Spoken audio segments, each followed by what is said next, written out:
हिंदू समाज हमेशा से मानता रहा है कि उसे कानून बनाने का कोई अधिकार नहीं है। ये काम भगवान का है और स्मृतियों का है, और इसी वजह से हिंदू समाज में पीढ़ियों से कभी कोई बदलाव हुआ ही नहीं है। समाज ने कभी अपना उत्तरदायित्व समझा ही नहीं है कि उनकी सामाजिक, आर्थिक, अवैधानिक जिंदगी में बदलाव का अधिकार उन्हीं का है।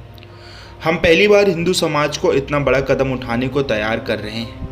1948 में पहली बार कॉन्स्टिट्यूएंट असेंबली और संविधान सभा के सामने हिंदू कोड बिल पेश किया गया, लेकिन उस वक्त इस बिल का कड़ा विरोध हुआ। अंबेडकर के तमाम तर्क और नेहरू का समर्थन इस बिल के सामने फीके पड़ गए, लेकिन अंबेडकर इस बिल से बिल्कुल भी समझौता करने के लिए तैयार नहीं थे। अंबेडकर की तो लगातार यही कोशिश थी कि वह इस समाज को सुधार के लिए तैयार करें। उनका मानना था कि अगर सभी हिंदू समाज और संस्कृति की रक्षा करना चाहते हैं और उसे बचाना चाहते हैं, तो उसमें जो खामियां हैं उसे सुधारना होगा। आज जैसे 3 तलाक में बदलाव की मांग को कट्टरपंथी घड़ा इस्लाम में दखल बताता है, कुछ वैसा ही आज़ादी के बाद हिंदू रूढ़ियों में बदलाव किए जाने पर अतिवादियों ने इसे हिंदू धर्म पर हमला बताया था। आपको ये जानकर हैरानी होगी कि जब भारत आज़ाद हुआ तब हिंदू समाज में पुरुष और महिलाओं को तलाक का अधिकार नहीं था। पुरुषों को एक से ज़्यादा शादी करने की आज़ादी थी, लेकिन विधवाएं दोबारा शादी नहीं कर सकती थी और उन्हें संपत्ति से भी वंचित रखा गया था। और आज़ादी के बाद भारत का संविधान बनाने में जुटी संविधान सभा के सामने 11 अप्रैल 1947 को डॉक्टर भीमराव अंबेडकर ने इन्हीं महिला के प्रति दमनकारी प्रथा में रिफॉर्म करने के लिए हिंदू कोड बिल पेश किया था। इस बिल में बिना वसीयत किए मृत्यु को प्राप्त हो जाने वाले हिंदू पुरुष और महिलाओं की संपत्ति के बंटवारे के संबंध में कानूनों को संहिताबद्ध किए जाने का प्रस्ताव था। यह विधेयक मृतक की विधवा पुत्री और पुत्र को उसकी संपत्ति में बराबर का अधिकार देता था। इसके अतिरिक्त पुत्रियों को उनके पिता की संपत्ति में अपने भाइयों से आधा हिस्सा प्राप्त होता। इस विधेयक में विवाह संबंधी प्रावधानों में बदलाव किया गया था। यह 2 प्रकार की विवाहों को मान्यता देता था, संस्कारिक व सिविल। इसमें हिंदू पुरुषों द्वारा एक से अधिक महिलाओं से शादी करने पर प्रतिबंध और अलगाव संबंधी प्रावधान भी थे। यह कहा जा सकता है कि हिंदू महिलाओं को तलाक का अधिकार दिया जा रहा था। यह बिल ऐसी तमाम कुरीतियों को हिंदू धर्म से दूर कर रहा था जिन्हें परंपरा के नाम पर कुछ कट्टरपंथी जिंदा रखना चाहते थे। इसका जोरदार विरोध हुआ।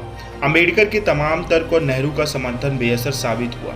इस बिल को 9 अप्रैल 1948 को सिलेक्ट कमेटी के पास भेज दिया गया। बाद में 1951 को अंबेडकर ने हिंदू कोड बिल को संसद में पेश किया।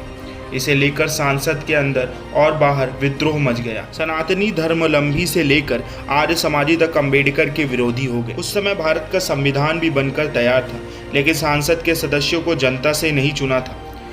इन सदस्यों को बहुसंख्यक हिंदू समाज के बदलाव और पुराने रीति रिवाजों को बदलने का निर्णय करना था। सांसद में 3 दिन तक बहस चली।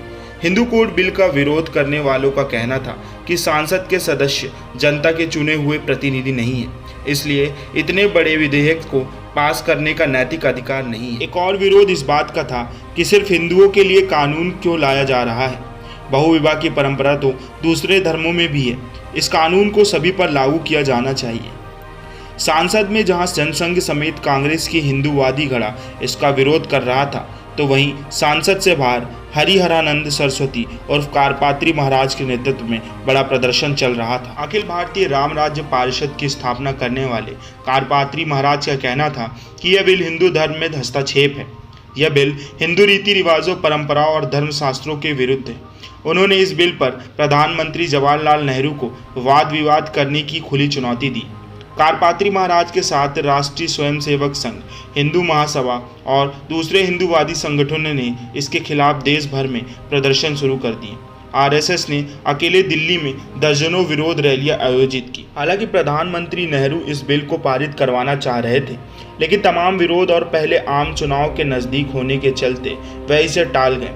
गौरतलब है कि फरवरी 1949 को संविधान सभा को बैठक में नेहरू ने कहा था, इस कानून को हम इतनी अहमियत देते हैं कि हमारी सरकार बिना इसे पास कराए सत्ता में रह नहीं सकती है। वहीं अंबेडकर हिंदू कोड बिल को पारित करवाने को लेकर काफ़ी चिंतित थे।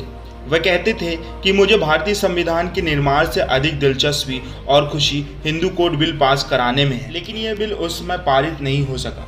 अंबेडकर ने हिंदू कोड बिल समेत अन्य मुद्दों को लेकर कानून मंत्री के पद से इस्तीफा दे दिया। देश के पहले लोकसभा चुनाव के बाद नेहरू ने हिंदू कोड बिल को कई हिस्सों में तोड़ दिया, जिसके बाद 1955 में हिंदू मैरिज एक्ट बनाया गया, जिसके तहत तलाक को कानूनी दर्जा अलग अलग जातियों और एक बार में एक से ज़्यादा शादी को गैर कानूनी घोषित किया गया। इसके अलावा 1956 में ही हिंदू उत्तराधिकारी अधिनियम, हिंदू दत्तक ग्रहण और पोषण अधिनियम और हिंदू आवश्यकता और संरक्षिता अधिनियम लागू हुए। ये सभी कानून महिलाओं को समाज में बराबरी का दर्जा देने के लिए नए थे। इसके तहत पहली बार महिलाओं को संपत्ति में अधिकार दिया गया, लड़कियों को गोद लेने पर जोर दिया गया।